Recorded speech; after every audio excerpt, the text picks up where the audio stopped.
day today? Very good, thank you. Do anyone know what's the topic for today? No? That's okay. Sorry? Business? Oh, richness, yes, yeah. Richness is when we... Yes, exactly. Richness is when we need no more. Very beautiful and interesting topic. And for that, we have Rachel with us today. She is a former public relation and art management consultant at Cambridge University. And currently she is based at our Global Cooperation House headquarters in London. So it's over to Rachel now. Thank you. Thank you.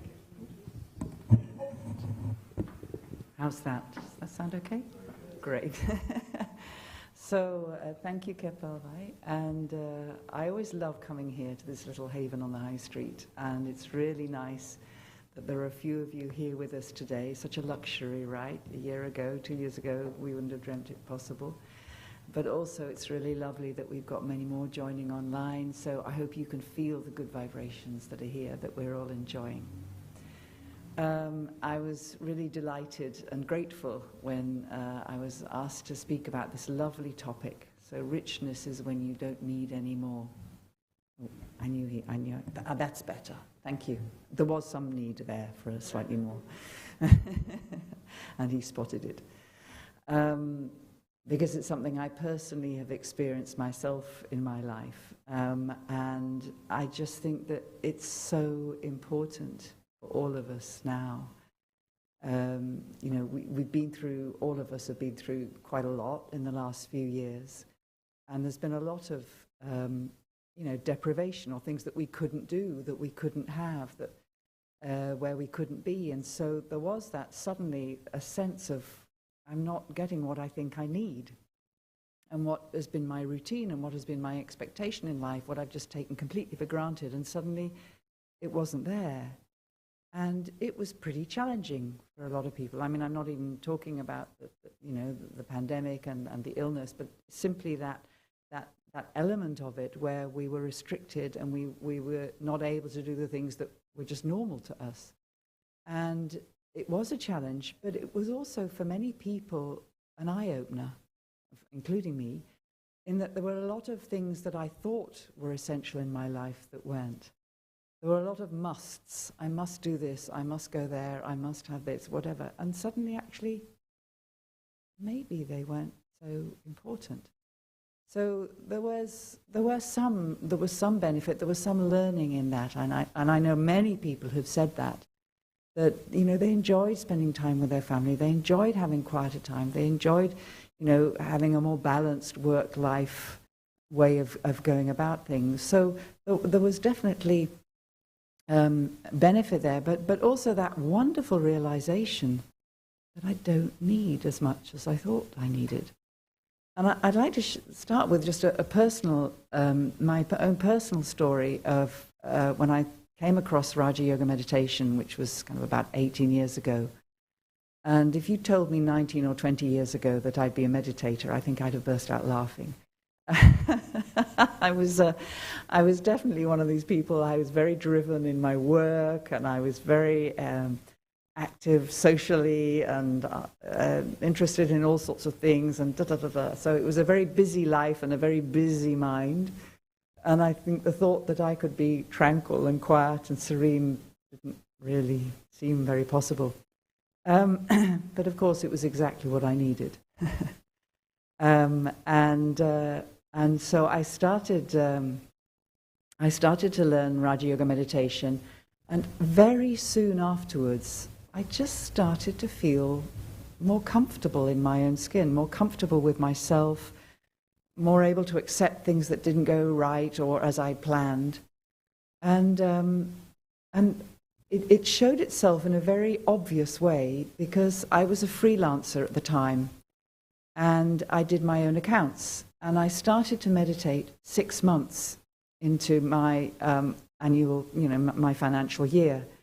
And so at the end of the year, I looked at my finances, and it was so interesting, because I just became rich. And I realized that, before I was meditating, there were so many things that I needed. There were so many ways that I needed to prop myself up or keep myself feeling good or fitting in with people or whatever it was. I mean, I remember at one time hearing myself saying, I need a cappuccino. And actually, I like cappuccinos. They're great, but we don't need them. And so it's been that discovery of what really is important in my life and what really makes me feel good, what makes me feel happy, what makes me feel well, what gives me strength and comfort. And I realized that for a lot of my life, and I was in my late 40s when this happened, when I started to meditate, but for a lot of my life, I'd done such a lot of running around, trying to satisfy one need or another. I'd had 28 addresses in 28 years. I'd probably had as many jobs and as many hobbies. I was just constantly searching. There was something missing. It was quite exhausting, actually, just being me. And so very soon, I got this feeling of, as I said before, just feeling more comfortable in myself. And realizing that came from recognizing that it's not just about the story of, what I look like, what I am, where I come from, what I do, all of the things that are kind of, that's how I can see whether I'm successful or not, or whether I'm good or not, or whether I've done enough or not, if I just look at that kind of external side of me. But just recognizing that I'm not just this body and this personality and my history and all the stories I've got. I'm not that. That actually each and every one of us is a spiritual being. And I'm playing my part, playing Rachel, and you couldn't be Rachel and I couldn't be you, and that's great. But it doesn't, the story or the manifestation of Rachel doesn't define me, and it doesn't confine me. It doesn't restrict me to that's just who I am. And just that understanding that we're all souls, we're all spiritual beings, and that we all have actually all the things that we're running around for, all the things that I was running around for, definitely. The true nature of the soul is peace, is love, is wisdom and truth, is happiness, is purity and innocence. And if you think about it, all the holidays we do, all the work we do, all the meetings we have are in one way or another to create peace, to create love, to create understanding and wisdom, to create cooperation, whatever it is. So that realization that actually what I had been searching for in so many different ways, very energetically, I give myself credit for that, and I hadn't found it because actually it was inside me. And all of us, and this is, it's just so important today when I think we live in a world where everyone feels they're not enough, they don't have enough, they're not good enough, it isn't enough. And so there's this feeling of, there's this kind of like we're in an atmosphere of scarcity or lack or sense of something missing. And it really is just a case of switching my attitude and switching my attitude towards the world, but first and foremost towards myself in terms of who I really am. And what makes me valuable? What makes me happy? What makes me strong? And it's lovely if people like me. It's lovely if things work out the way I want and I become successful in my work. It's lovely if everything goes well on the holiday. But when it doesn't, does it actually upset me? Or, you know what, it doesn't matter. It doesn't matter that they didn't approve of what I said. It doesn't matter that things didn't, the outcome wasn't as I expected or was as I wanted. It doesn't matter if certain things are, look wrong on the external.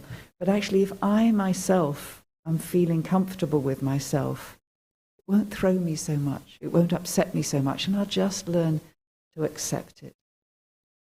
And so richness, what is richness? And I looked up, anyone who knows me knows I love words. I'm just fascinated by words. And I always love to look up the origin of word, because there's always some kind of secret in it. And the word rich is connected with Reich, in German Reich, meaning the empire or the royalty or the rule. And of course, in Hindi with Raj, it's all connected linguistically. So that sense of richness is being the master, being royal, and being powerful. And we often, we think of richness or just in terms of wealth. But actually there's a richness of colour, there's a richness of experience, there's a richness of a conversation, which is that sense of beauty. And yes, that sense of royalty and that sense of wonder and whatever. And, that's what we all want to bring into our lives, is that richness. And, wealth is very important. We need to be able to pay our bills, we need to be able to do what we need to do. But it's when wealth becomes a means in itself. Wealth is a method in order to be able to achieve happiness or achieve peace or whatever. It's enabled to live in a way that I can be comfortable. I can pay my bills, I can feed my children, I can feed, whatever it is I need to do. But it's when the method becomes the end, that's when it becomes a problem. So the method of earning money in order to is fine, but when it's earning money in order to earn money and have more, that's when it becomes a problem, and that's when it becomes a barrier. And there's a story, and you may have heard it. It's been in many languages. I think it was written by a German author, but I've now heard it in many, many different languages. And it's about a fisherman in a village. And he was having a lovely, lazy afternoon, and a tourist came upon him, and he was taking pictures of this beautiful village, and the fisherman just looking so relaxed on his boat. And then the tourist started talking to him, and the tourist happened to have an MBA, so he was really interested in this kind of thing. So he said, "So, have you had a good catch today?" And the fisherman said, "No, not really." And he said, "Well, why don't you go out for another? Or, in fact, why don't you go out 3 times in the day?" And the fisherman said, "Well, what would be the point of that?" And the tourist said, "Well, you'd make more money. You'd increase your income." And then the tourist said, "And then, maybe you could think about, buying a few more boats and getting other people to go for you. And maybe you could create a franchise and it could go kind of internationally." And he kind of came, being the businessman, the MBA, he kept coming up with ideas as how you could increase his business. And the fisherman kept saying, "Well, yeah, but what would be the reward? What would be the point of that?" And the last element was, "Well, if you'd earned all this money and you had this really successful business that was just running by itself and everybody was in control, you could just sit back and just enjoy your day and not go to work." And the fisherman said, "Well, that's what I'm doing anyway." And I think sometimes we can get caught up in, I need to do this in order to, and actually what we have already is quite enough. And so that recognition that actually, yes, of course, we need money in certain ways, but it's when it becomes a kind of a constant need that it becomes a barrier and a blockage. And it actually causes us a lot of unhappiness. And I remember actually, I knew someone, I met someone who, I knew her because she was connected through the family, and she was a very wealthy woman, multi-millions. And I was very surprised to hear that she played the lottery every Saturday. And I thought, isn't that interesting? So there was still something that she needed, and she didn't need the money, but she probably needed to feel lucky. I didn't ask her. But I thought, there's quite often it's worth just observing when we feel we have a need, what's behind it. And, quite often what's behind it is some kind of sense of lack in my own self. Because, many of us here, we're very privileged that we can pay our bills, that we can feed ourselves and our families. And yet there is still this sense of, there's not enough, I need more, I need to do more. And really behind that it seems to be, and it certainly was for me, it was this sense of lack in my own self, of feeling that I wasn't good enough, and that I needed to compensate or comfort for things that weren't comfortable inside myself.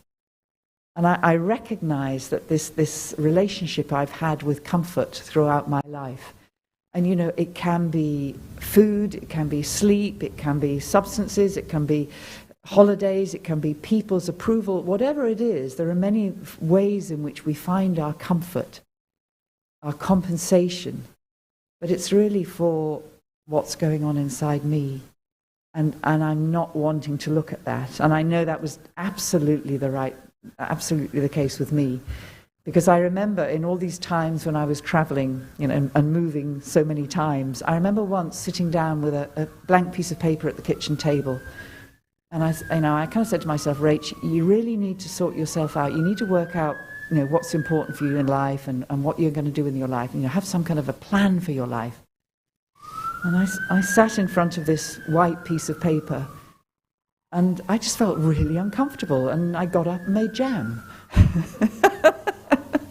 And that was my own personal thing. But I think sometimes it's much easier to just keep doing and to do more instead of thinking, actually, what do I want to do and what's important for me and what's meaningful for me.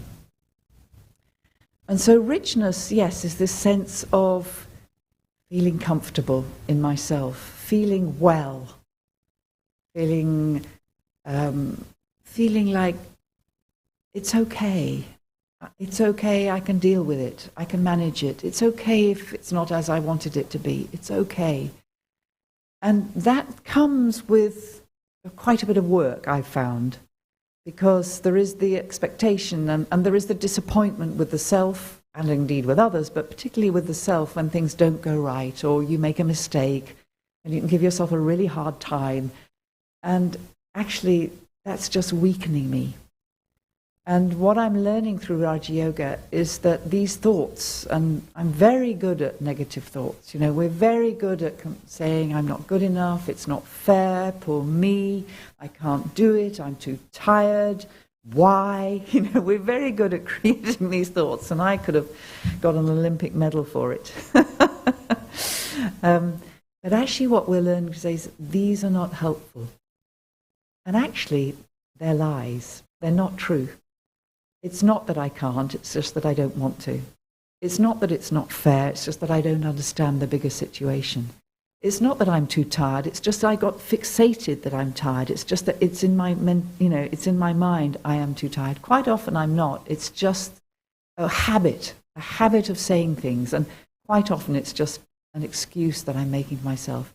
And so what I'm learning to do with Raja Yoga is that I remind myself of that inner goodness. I remind myself of those strengths that I have inside, of that richness that I have, that each and every one of us has inside of us, that nobody can steal, nobody can take away, nobody can say doesn't exist. It's there, and it's for me, and it's always there. It's eternal.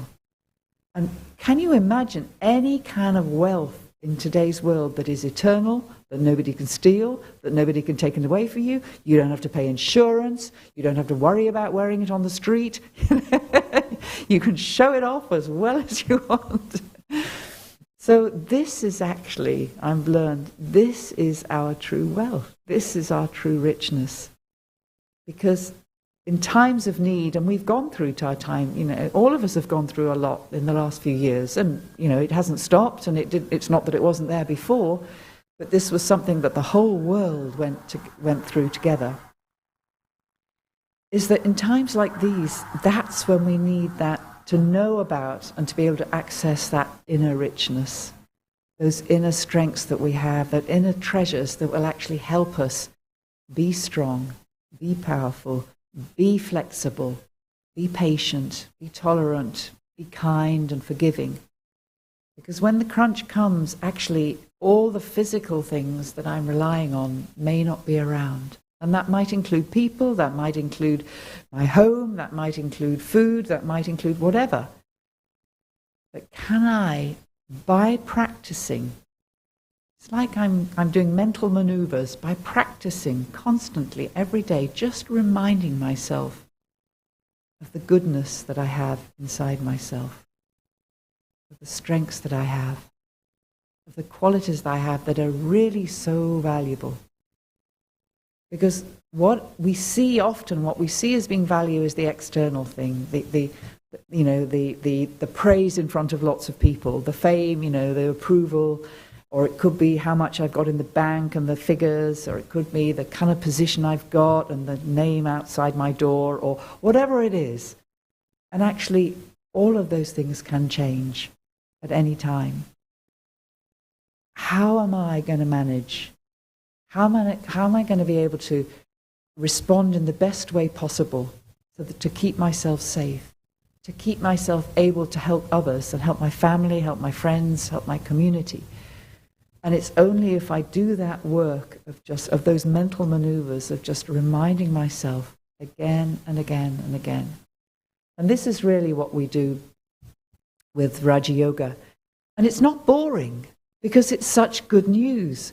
It was so nice. Just now, two people we have a virtue wheel just here, and it's a virtue wheel. It's a wheel that spins around, and you push it to spin, and it stops at a certain place, and the arrow stops, and it tells you something about a virtue that you have, but maybe you want to be aware of it more, maybe you want to practice it more. And it's such a lovely thing to do, and I was observing, and whenever I do it, or whenever anyone else does it, it's joyful because it stops and it points at contentment and you see someone go, or it stops at happiness and you go, and it's such a joy. I was at an event in Leeds a few weeks ago and I was at the virtue wheel, so to speak, for a few hours, and so many different people came.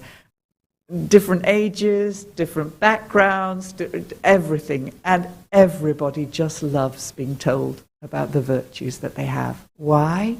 Because it's true. But we all forget about it. We all forget. And we kind of focus on the mistakes we made, the things that people have said, the shortcomings that we have, the things that people have said about us, the things we wish we hadn't done. And it's good to recognize a mistake. It's good to recognize a defect, because frankly, I'll never be able to do anything about it unless I do. And so that's another benefit of meditation, is that I start to see more about the unhelpful things I'm doing or the unhelpful things I'm thinking. I'm much more aware of my thinking. And so I start to see where I'm tripping myself up, where I'm actually sabotaging my own self. And then the next step is not just to know about it and see about it, but to do something about it. And that's kind of putting it into practice.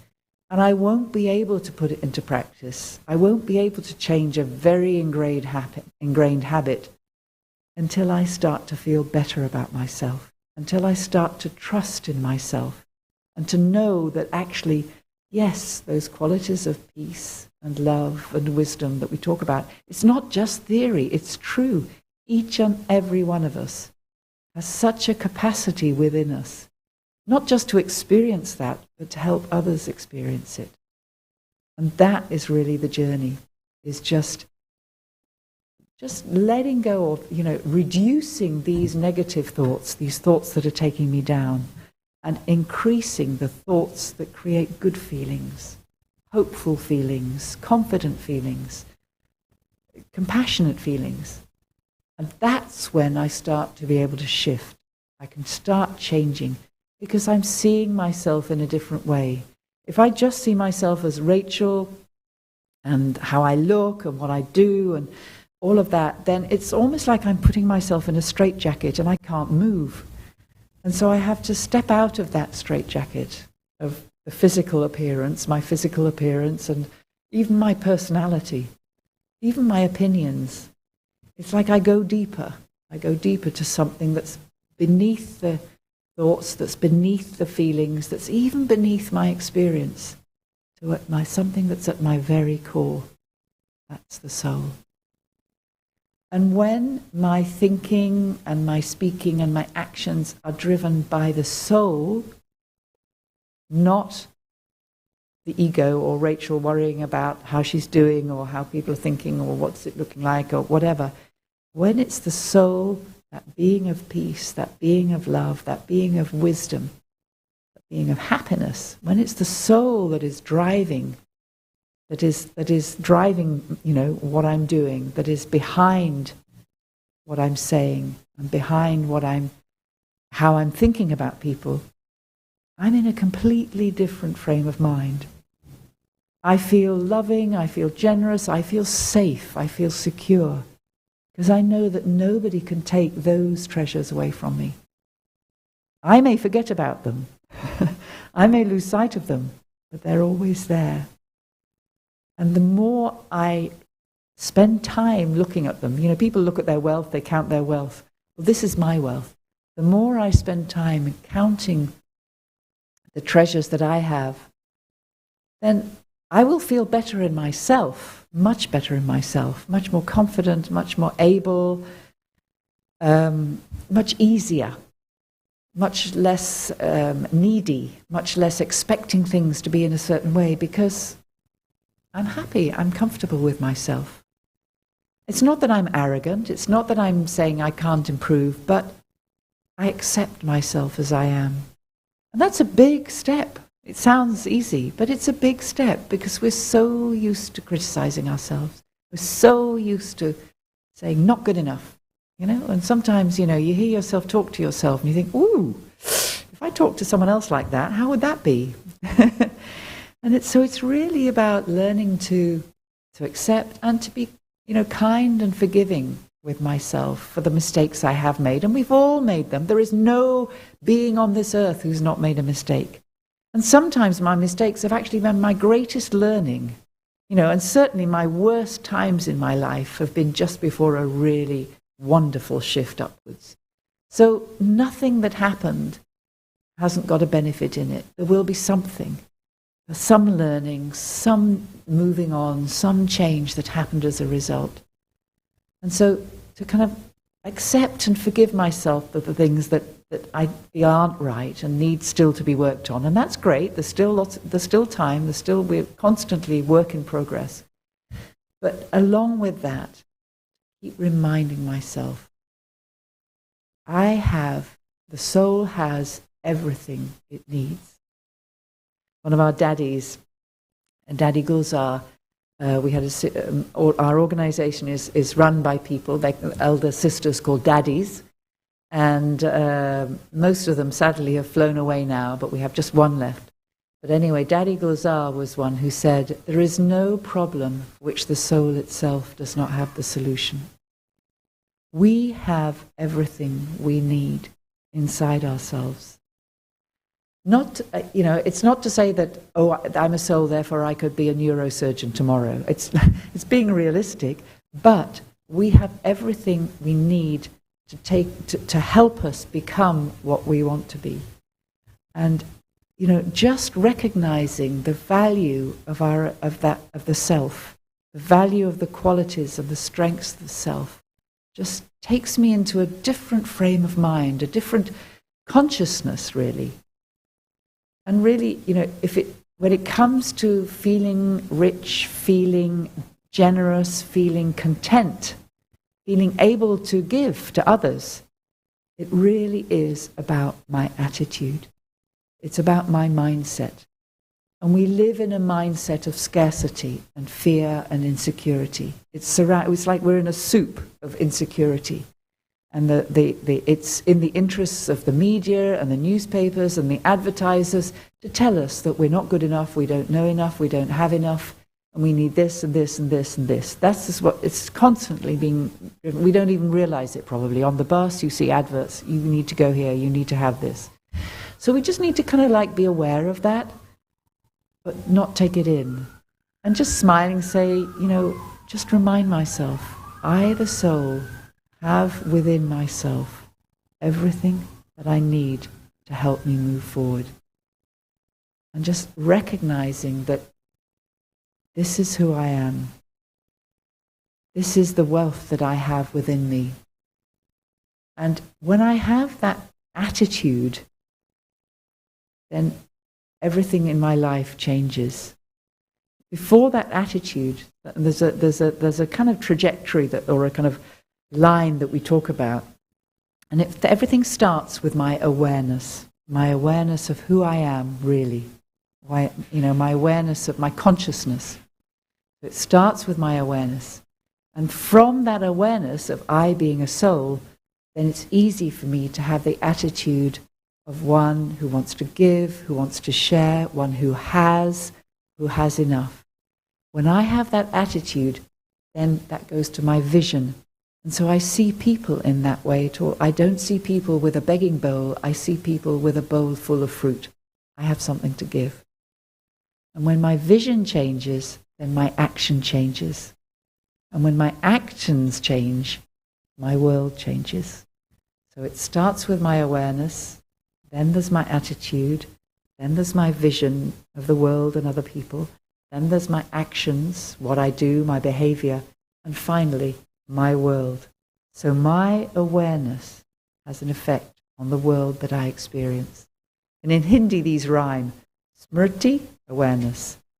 Vritti, attitude. Drishti, vision. Kriti, actions. Srishti, world. So there's that kind of line, that continuum. Starts with my awareness, finishes with my world. And similarly, if I want to have a life that feels full, that feels interesting, that feels rich, that feels, I feel well, I feel powerful, I feel able, then that's what I need to focus on, is that awareness of my inner self, of the soul. And so I would recommend, if you haven't taken the Raja Yoga course, I would really recommend, and even if you have, take it again. I mean, I can never hear it enough, because we keep forgetting. I keep going back into what we call body consciousness, and how's Rachel doing, and trying to protect the image of Rachel. But actually the image of Rachel is one thing, but who I am inside is something completely different. And I am actually, whatever happens to Rachel, in terms of how I look, how things go, whatever, I, the soul, am safe. I'm independent of that. I'm free from that. And so creating that sense of independence is like, I don't need so much. I don't need you to be a certain way. I don't need you to like me or agree with me. I don't need things to happen in order to be happy. Or I don't need to, get reassurance from someone, because I'm more comfortable in myself. And that's where the work is, because I know I spent all my time looking outside for comfort and reassurance and compensation. And, I was, and still am, actually, I'm working on it, very active. But I was so super overactive in order to get that tick, And so just, reminding myself, I don't need to do so much. I don't need to prove myself. I don't need to get everyone's agreement. I just need to be true to myself, to recognize the truth of who I really am, the beautiful truth of who each and everyone really is. And not to hide away from it. Sometimes we hide our greatness. It's kind of like a bit embarrassing. But actually, recognize how great, how beautiful, how powerful, how lovely, how good you are. And the more you do that, the more it will become manifest in your life. Because the more we think about things, the more that's what happens in our lives. And so, how do I help myself? I give myself time, especially in the morning. The best time is in the morning, the beginning of the day and the end of the day, to create positive thoughts, thoughts of appreciation, of gratitude, thoughts of, self-worth, self-value, but also, how I'd like to do things better. I practiced a gratitude diary for quite a long time. I've stopped now, but I'd really recommend it. I loved it. At the end of the day, I would just write 10 things that I was grateful for. I was allowed to go to 12 if I found 2 more, but 10 things that I was grateful for. And it's just a really good way to end the day. So and anything that even didn't go right, well, was there something I learnt about it? And it can be very simple things like the shower worked. Or it could be, somebody was really kind and forgave me when I lost my cool, or whatever it is. Let me be grateful for something. Because not only do I sleep better, but I wake up feeling better. And then, perhaps at the beginning of the day, I can think, give myself quality time and think, what would I like to come out of this day? Is there something that maybe there's something that, a meeting ahead, or I've got a task to do. What do I want to bring to that task? What of my qualities can I bring to that task to really make it go well? And it's almost like I'm sending good wishes ahead of myself to something that I'm going to do, or somewhere I'm going to meet, somewhere I'm going to go, someone I'm going to meet during the day. And it's if, again, I'm using the positive power of my mind to help things go smoothly. Because how I think affects whether things go well or or they don't go well. The power of positive vibrations is so important. And so similarly, just recognizing and appreciating the strength and the goodness and the richness and the wealth of the soul. And then allowing those are the vibrations of that recognition, of that, and not just knowing it, but experiencing that. And when I experience that, I just automatically, those vibrations will spread out. And I'll be able to help people, I'll be able to share with people, and I'll be able to help myself deal with things better. Because I've taken myself out of that negative frame of mind, that kind of weak frame of mind, into a frame of mind where I feel well, I feel rich, I feel comfortable, I feel able to do whatever I need to do. And so these are just very simple ideas in a way, and they're so simple that we forget them. And that's why just reminding yourself, giving yourself time during the day to think about the value of the inner self, the goodness, the beauty of who you really are inside, and how much you have to contribute to the world. Not just to your families and your friends and your neighbors, but even beyond that. How much you, each and every one of you, have to contribute. And, the greatest happiness actually is in giving, as in sharing. And so meditation is about equipping myself. It's about filling myself up so that then I can share. And so I connect with my inner values, I connect with that inner self, and I feel a strength in that. And then in that awareness of I, the soul, that being of peace, I can then connect upwards as well to a source of all peace and all happiness and all wisdom. And again, it's not just a theory, it's very much a loving relationship. It's like a friendship. It's like, oh yeah, I've got some help here. So I don't need so much from here, because whatever I need will come from there. It comes from within, and it can come from up there. And that will give me the strength I need to be the best I can possibly be and share whatever is needed when it's needed. So those were just a few thoughts, and I hope that there's something that's been useful for you. And I'd like to open it up now, because I've been talking for an awfully long time, and I'd like to hear something from you, either those here, or I don't know if anybody's written on the chat or something, but it would be really nice to hear from some. Yeah. Can you just go again? What do I do? Oops. You want me to talk? Yeah. Could you just go through that train of things Yes. that began from the consciousness and ended up in the world? I found that fascinating. It is fascinating, Yeah. isn't it? So first is awareness or consciousness. Awareness, attitude, vision, action, world. So whatever I'm aware of will affect the attitude I have. Whatever attitude I have will shape my vision. Whatever vision I have will end up in the actions that I do.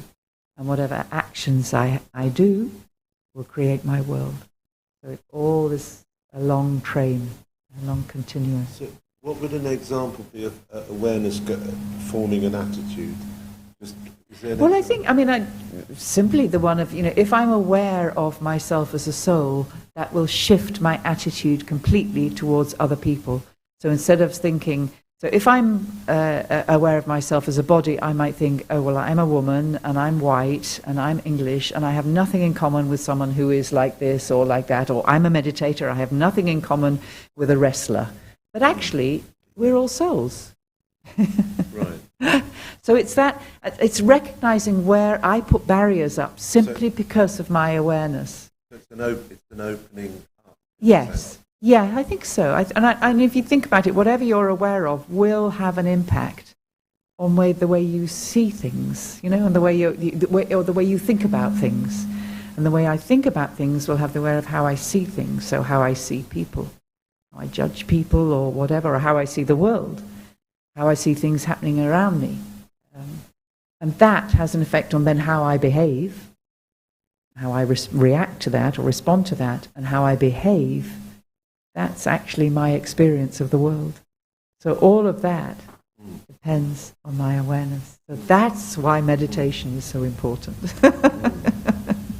or the way the thinking is so important. Yeah. Thank you. Thank you. Anyone else? Yeah.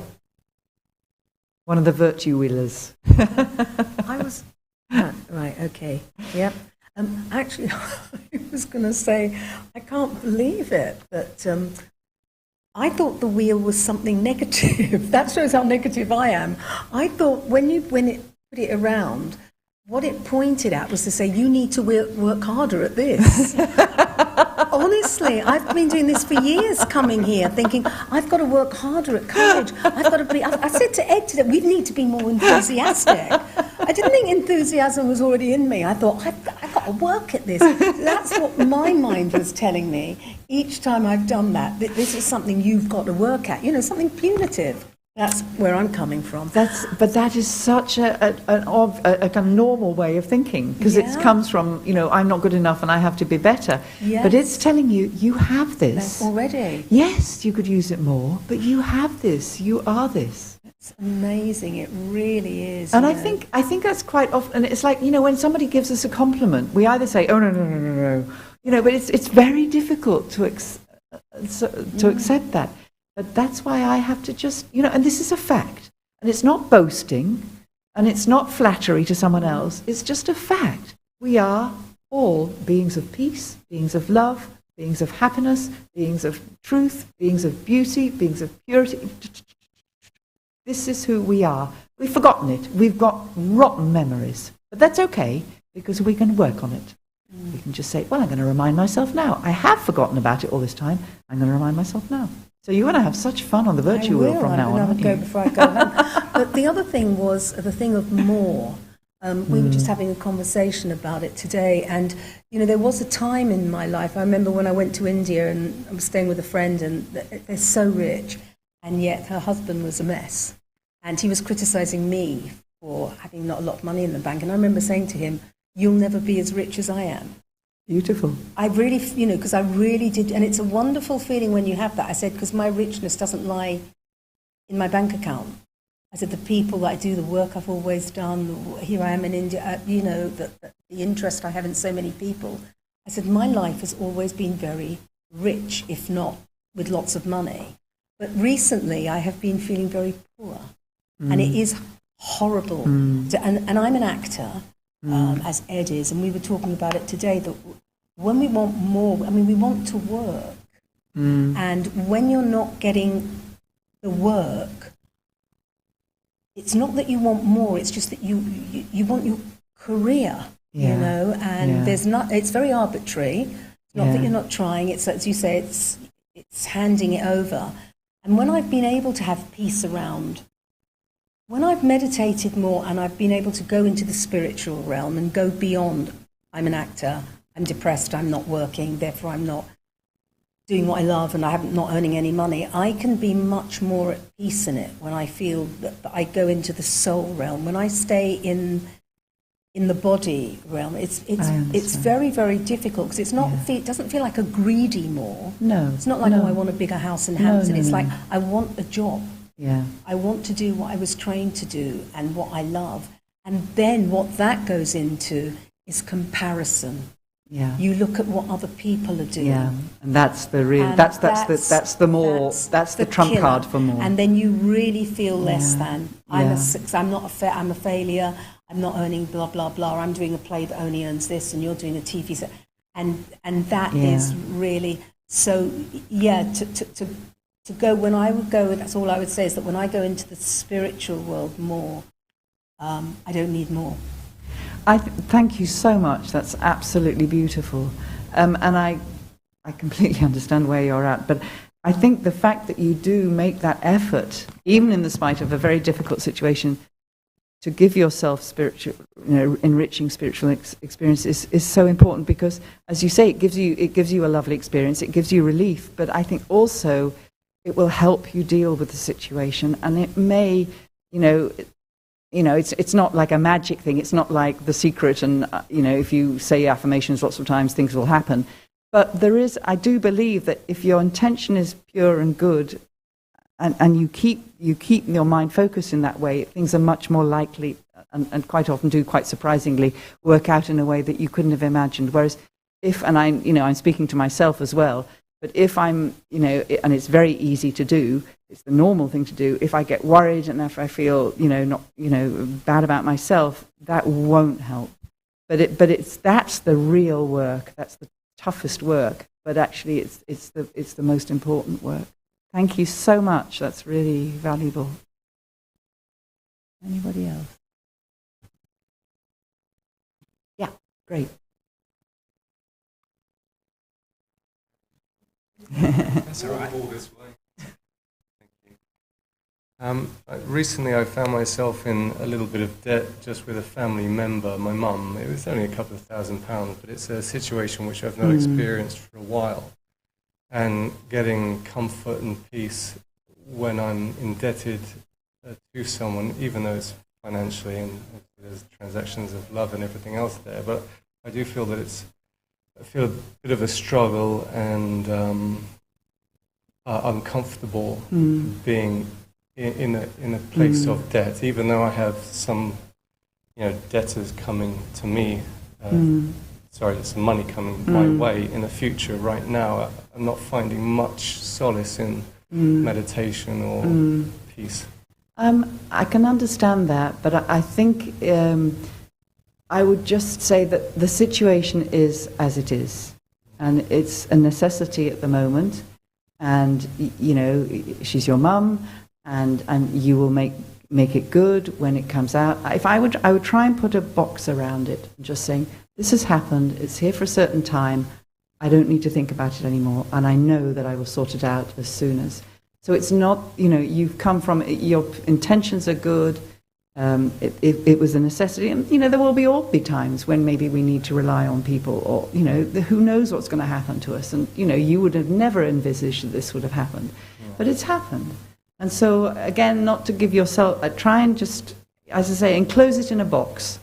And just, and there are times that's your situation, but it could be another situation. Sometimes you just have to say, okay, it's in a box, it's on the shelf. As soon as I possibly can, I'll deal with it, but I'm not going to let it infect the rest of my life. I remember, it's a very, I can remember different situations in lives of friends of mine where horrible things have happened, and they've just decided, I'm not going to let that affect everything else. And so similarly, I would really, because also it will affect your relationship with your mum as well as yourself, and she wouldn't be comfortable, and she wouldn't want that. No. So I think it's just like you just see it, try and be, that's my advice, try and be neutral about it, and just, I know, your good intention, your good feeling, it will sort it out, but that's, and to really focus on right now what's going to help me get out of it quicker is to look after myself more, and to build up that inner strength, build up that sense of confidence and trust in the future. That's what I suggest. Thank you. I certainly felt burdens being lifted during your talk, so it was an amazing you did it. subject. You did it. Yeah, very great. I just wondered if you had any meditation techniques outside. I do meditation, but on the breath, and you spoke about your specific meditation. Have you taken the course here? I haven't. I would really, really recommend. I just think, even if you decide later on in life you don't want to meditate, it's just such an eye-opener. Because one is to learn how to meditate, but the other is what helps me learn, because the meditation here is not stopping the breath, or it's not, sorry, not stopping the breath, no, it's stopping the mind. It's not about breathing or stopping the mind or forcing yourself to say something particular. I mean, all types of meditation are good, and they're right for different people, but this is very much, it's like on philosophy, it's understanding myself. It's understanding things that I hadn't understood about myself and the world, and reminding myself, just like, I've been doing throughout the talk, just reminding myself of who I really am, what my qualities are, because we've sort of just, we're in this, what we call body consciousness, and we're so limited in our thinking about ourselves. And so Raja Yoga is about recognizing, becoming more soul conscious and taking the soul power and bringing that into our lives.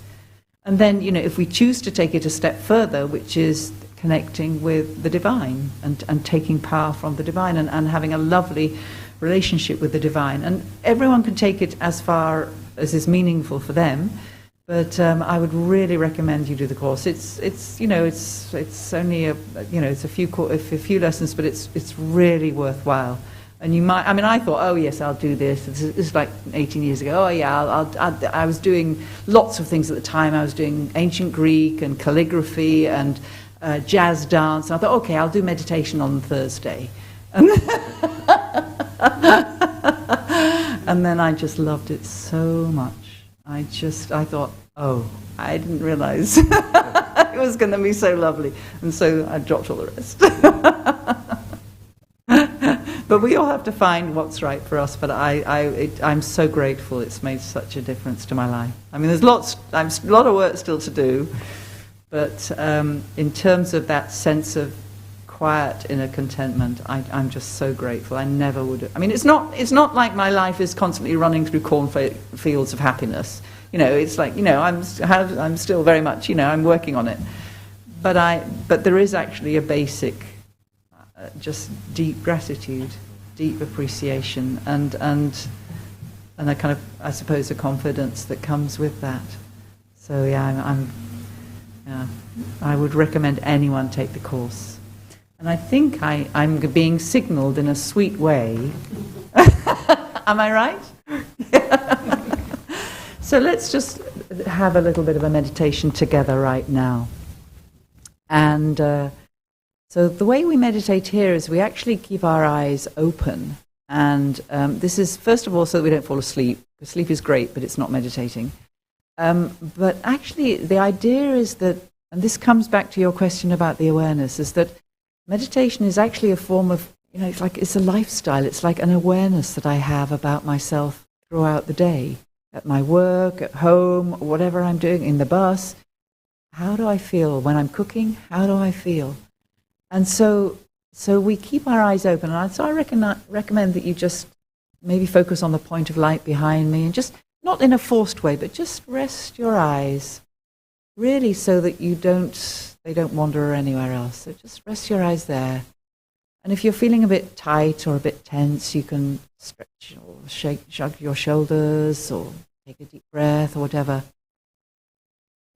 And when we meditate, I'll just speak out a few words and just see what they mean to you, how they make you feel, what's relevant to you. And it's always good to just start by letting the body become very comfortably still. And the way I like to do it is that I imagine, right from the tips of my toes, I just imagine them becoming very relaxed. I relax my feet, and I relax my legs, the lower leg, the knees, and the upper leg. As if all tightness and all tension is just seeping away. And then I focus on my back, the lower back, the spine. It's as if every vertebra is becoming rested and quiet and comfortable. And I pay special attention to my shoulders, to the back of my neck. as if I'm giving myself a mental massage. And I relax my arms right to my fingertips, and the back of the head, and the face. Everything still and comfortable and rested. And how lovely it feels simply to be still. And now I'd like you to imagine, just imagine, that in between your eyes and your forehead, there's a tiny, tiny, tiny point of light. You can't see it, but imagine that it's there. And this light, this spark of life energy, is who you really are. This consciousness that sees through the physical eyes, the two windows, and hears through the ears. And this consciousness that is who I am expresses itself through my arms and my legs and my facial features. But I'm not my face, and I'm not my arms and legs. I am that being of peace, of love, of wisdom, of happiness, of truth and beauty. This is who I really am. And I am eternal. Whatever happens to my body, and it changes constantly, I, the soul, the being of peace, am eternal. And knowing this, I start to feel quite differently about myself. Where I was feeling empty, I feel full. Where I was feeling not good enough, I feel ready to have a go. Where I was feeling needy, I feel able to share. I, the soul, am full, am rich, am able to give.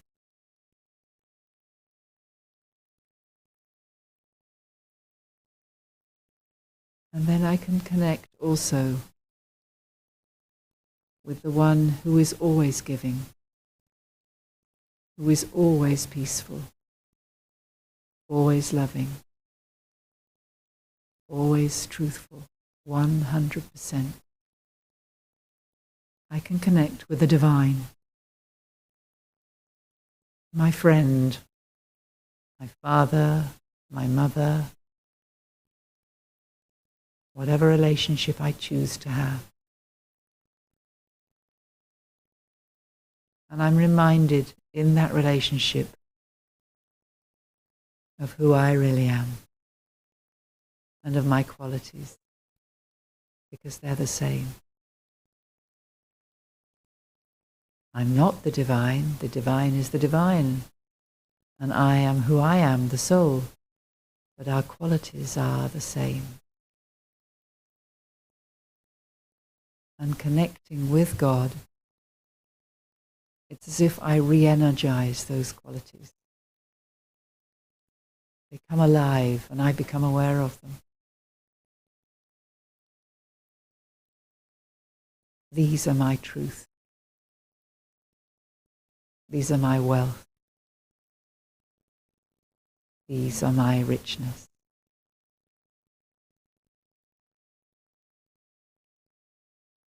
And so let me make time every day, particularly in the morning and evening, but any time when you're kept waiting or there's a chance. Just let me take myself back to those thoughts. those thoughts of the self, the inner self, and the virtues that I have,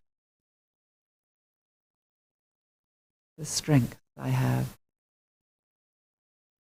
and the huge amount that I have to share with everyone, with my family, with my friends, with the world. I remind myself of my richness. I remind myself of my truth.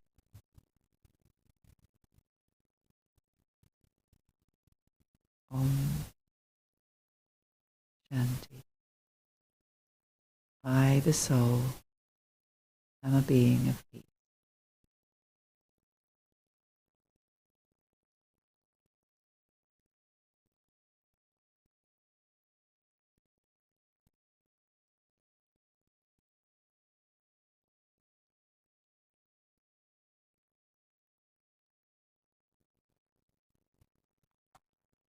Thank you, Rachel, for the wonderful talk, and thank you for all the tools and tips given.